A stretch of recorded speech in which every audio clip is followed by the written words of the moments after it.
नमस्कार। आप सुन रहे हैं माइंड अप स्क्रीन। आज हम बात करने जा रहे हैं उस रात की जब एक पूरी की पूरी आबादी जहर की चादर में डूब गई थी।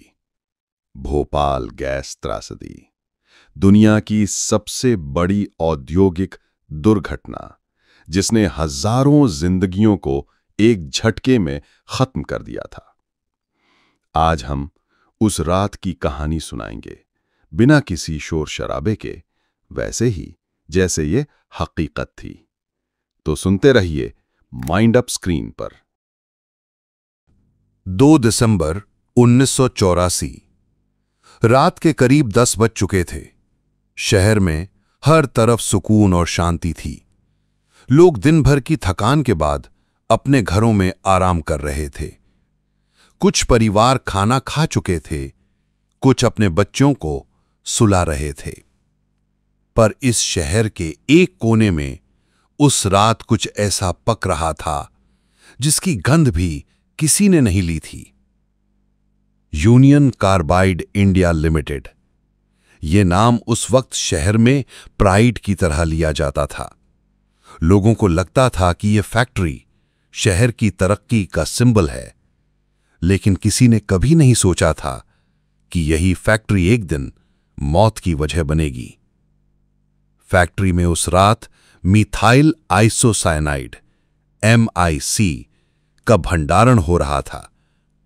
यह केमिकल बहुत खतरनाक था, लेकिन मैनेजमेंट ने इसे संभालने के सारे सुरक्षा इंतजामों को महज खर्चा समझकर अनदेखा कर दिया था।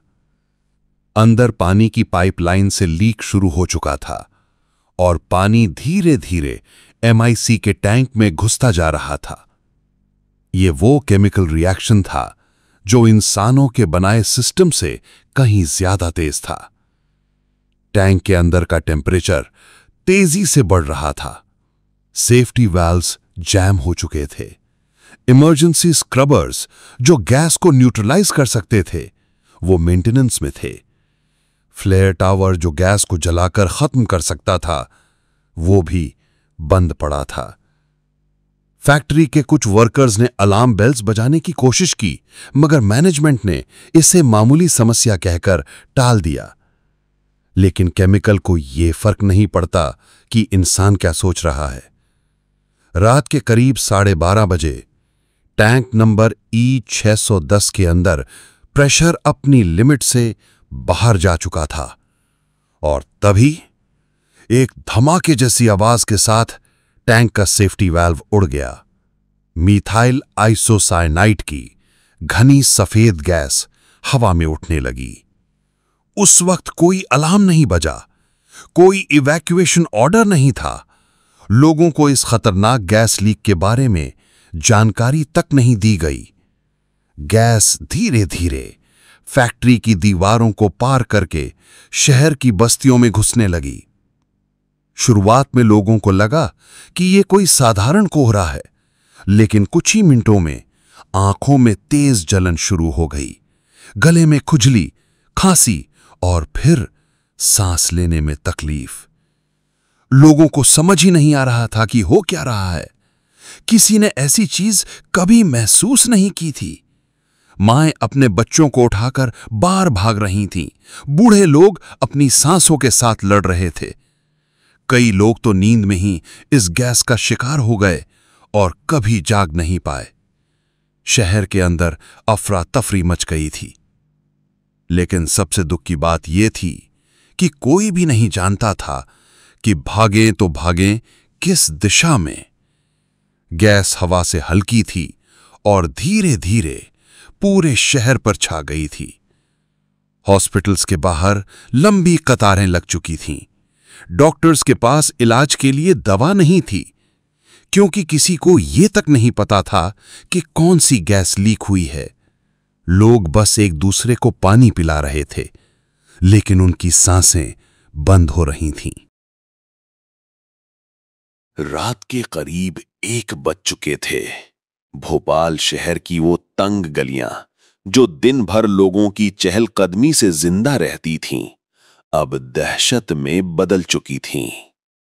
लोग अपने अपने घरों से बाहर निकलकर सड़कों पर भाग रहे थे।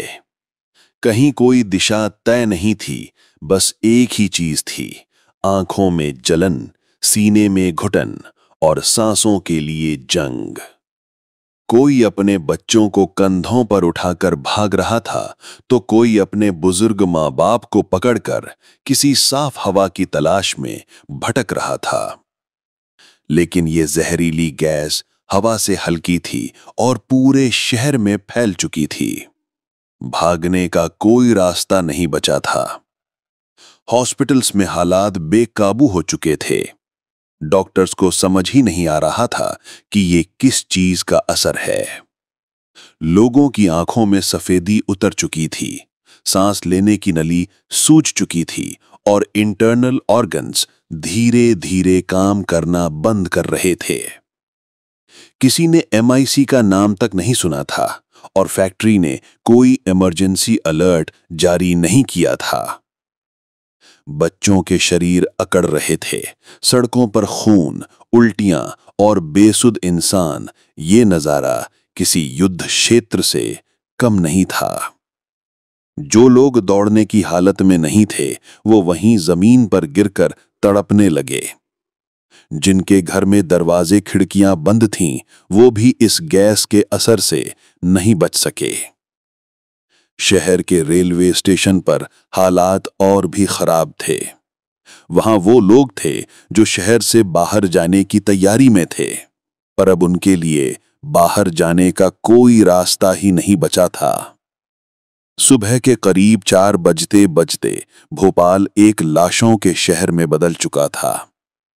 सड़कों पर जहां तहां इंसानों के शव बिखरे पड़े थे। कई जगह परिवार के पूरे परिवार खत्म हो चुके थे। सरकारी तंत्र पूरी तरह फेल हो चुका था। कोई भी अधिकारी मौके पर नहीं था जो लोगों को सही दिशा में भागने के निर्देश दे सके। यूनियन कार्बाइड के हायर मैनेजमेंट के लोग या तो फरार हो चुके थे या खुद को फैक्ट्री के अंदर बंद कर चुके थे। वो लोग जो जिम्मेदार थे वो गायब थे। कई आई विटनेसेस ने बताया कि सुबह होते होते हॉस्पिटल्स में बॉडीज इतनी भर चुकी थीं कि उन्हें फ्लोर्स पर लाइन में लिटाया जा रहा था।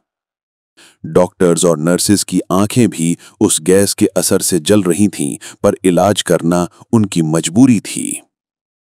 कई डॉक्टर्स ने बाद में कहा, हमें नहीं पता था कि हम किस जहर से लड़ रहे थे। हमारे पास न जानकारी थी न दवा, बस सांस ले रहे लोगों को बचाने की कोशिश कर रहे थे। भोपाल की सड़कों पर कई ऐसी मदर्स थीं जिनकी गोद में उनके बच्चे हमेशा के लिए सो चुके थे और उन्हें इसका एहसास तक नहीं था। यूनियन कार्बाइड ने उस वक्त इस गैस लीक को स्मॉल इंसिडेंट कहा था, लेकिन वो सुबह इतिहास की सबसे बड़ी इंडस्ट्रियल ट्रेजेडी बन चुकी थी। ऑफिशियल रिपोर्ट्स में कहा गया कि 3000 लोग मरे, लेकिन ग्राउंड रियलिटी कुछ और ही थी।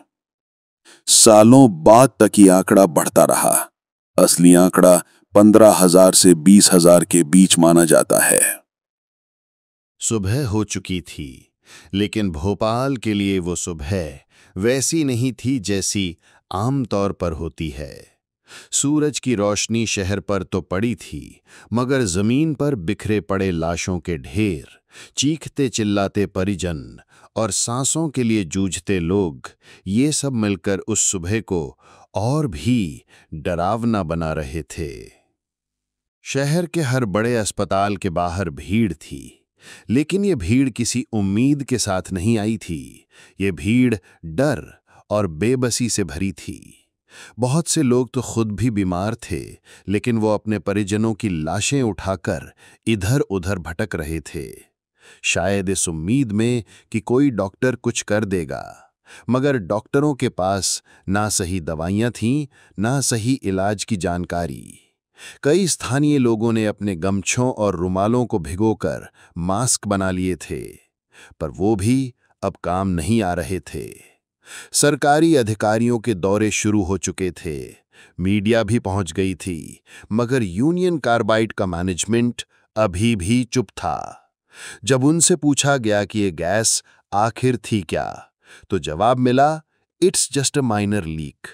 लेकिन सड़कों पर बिखरे शवों के सामने ये शब्द किसी ताजे जख्म पर नमक की तरह थे। उस सुबह बहुत से ऐसे लोग थे जिन्होंने अपनी पूरी फैमिली खो दी थी। एक महिला जो अपने 2 बच्चों को लेकर अस्पताल पहुंची थी, जब डॉक्टर ने उन्हें मृत घोषित कर दिया तो वो उन्हें अपनी गोद से उतारने को भी तैयार नहीं थी। कई मजदूर जो रात की शिफ्ट से लौट रहे थे, उन्हें तो कुछ समझने का मौका तक नहीं मिला। उन्होंने अपने परिवार को खोया और खुद भी कई दिनों तक आईसीयू में जिंदगी की लड़ाई लड़ते रहे। भोपाल के लिए वो गैस लीक सिर्फ एक रात की घटना नहीं थी। वो एक ऐसा जहर था जो उनकी हवा में घुल चुका था, उनकी मिट्टी में बस चुका था और उनकी नसों में फैल गया था। साल दर साल बीतते गए, लेकिन उस रात के निशान कभी मिट नहीं सके। यूनियन कार्बाइड का मैनेजमेंट अमेरिका लौट चुका था। वॉरेन एंडरसन, उस वक्त का सीईओ, पर हत्या का केस दर्ज किया गया, लेकिन उसे भारत छोड़ने दिया गया। वो कभी वापस नहीं आया और लोगों को यह समझ आ गया कि न्याय भी अब राजनीति का खेल बन चुका है। भोपाल के लोगों ने धरने दिए, रैलियां की, लेकिन कॉम्पनसेशन के नाम पर जो मिला वो उन जख्मों पर मरहम लगाने के लिए बहुत कम था। कई फैमिलीज को तो लीगल नोटिस के जरिए यह भी साबित करना पड़ा कि वो वाकई उस ट्रेजेडी का हिस्सा थे। आज भी अगर आप भोपाल के उस इलाके में जाएंगे तो वो फैक्ट्री वहीं खड़ी है, जैसे कोई बर्बादी का म्यूजियम हो। वो दीवारें, वो टैंक, सब चुपचाप उस रात की कहानी कहते हैं। वहां आज भी जहरीले केमिकल्स जमीन के नीचे दबे हैं, जिनका असर आने वाली नस्लों तक महसूस किया जाएगा। कई सर्वाइवर्स ने अपनी पूरी जिंदगी डॉक्टरों के पास लाइन में खड़े होकर बिताई। कई बच्चों ने कभी अपने पिता की शक्ल तक नहीं देखी और बहुत से बूढ़े मां बाप ने अपनी संतान को खोकर अपने जीने का मकसद भी खो दिया। यूनियन कार्बाइड बाद में डाउ केमिकल्स में मर्ज हो गई। कंपनी का नाम बदल गया, मैनेजमेंट बदल गया, मगर भोपाल के लोगों का दर्द आज भी वही है। ये कहानी सिर्फ एक इंडस्ट्रियल एक्सीडेंट की नहीं है। ये कहानी है इंसानी लालच, लापरवाही और सिस्टम की असफलता की। जो हुआ वो रोका जा सकता था, मगर नहीं रोका गया। ये कहानी खत्म नहीं हुई है। वो लोग जिनकी सांसें उस रात छिन गई थीं, आज भी इस शहर की हवा में कहीं ना कहीं महसूस होते हैं। उनकी याद में उनकी सच्चाई को जिंदा रखने के लिए यह जरूरी है कि हम कभी ना भूलें कि भोपाल गैस ट्रेजेडी सिर्फ एक तारीख नहीं है, वो एक जिंदा जख्म है। आपने अभी जो सुना वो सिर्फ एक कहानी नहीं थी, ये उन हजारों लाखों आवाजों की गूंज है जो उस रात हमेशा के लिए खामोश कर दी गई थी। भोपाल गैस ट्रेजेडी हमारे सिस्टम की सबसे कड़वी सच्चाई है। ये याद दिलाती है कि एक छोटी सी लापरवाही कैसे हजारों जिंदगियों को खत्म कर सकती है। आज भी उस हादसे के जख्म भोपाल के लोगों के साथ जिंदा है, वो हादसा जो कभी खत्म नहीं हुआ। अगर आपको ऐसी ही सच्ची घटनाओं को सुनना और समझना अच्छा लगता है तो माइंड अप स्क्रीन को जरूर सब्सक्राइब करें। हम आपके लिए ऐसी ही कहानियां डॉक्यूमेंट्री स्टाइल में बिना किसी दिखावे के लेकर आते रहेंगे।